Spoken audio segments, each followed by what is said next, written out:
Hello everyone, welcome back to my channel Sarika's creative hub.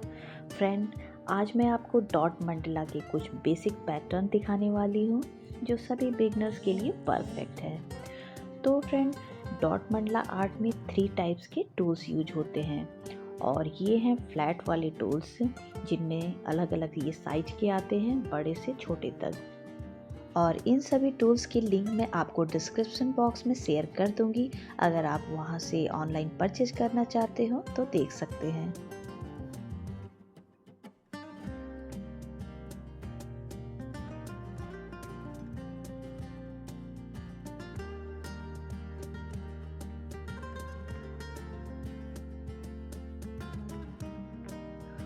दूसरे इस टाइप के टूल्स होते हैं डॉट मंडला के लिए।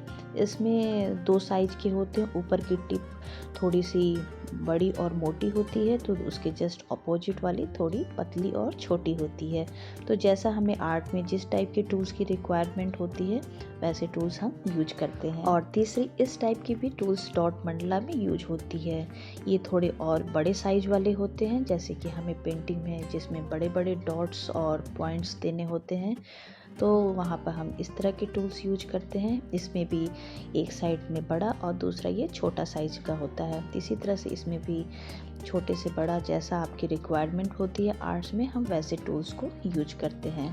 और फ्रेंड, अगर आपके पास ये टूल्स नहीं है तो आप घर में ही कुछ ऐसी चीज़ें होती हैं जिन्हें आप यूज करके डॉट मंडला आर्ट को ट्राई कर सकते हैं। पहले मैं उन्हें भी यूज करती थी जब मैंने ये टूल्स नहीं खरीदा था। तो इन टूल्स की जगह आप घर में रखिए, जैसे कि ईयरबड हो गए, टूथपिक हो गए, बच्चों की जो पेंसिल होती है उसके जो ऊपर वाला मोटा वाला टिप होता है उसे भी हम डॉट मंडला में यूज कर सकते हैं। तो इस तरह के जो ट्रांसपेरेंट फ्लैट वाले टूल्स हैं उनसे आज मैं आपको डॉट मंडला के बेसिक पैटर्न बनाना सिखाऊंगी।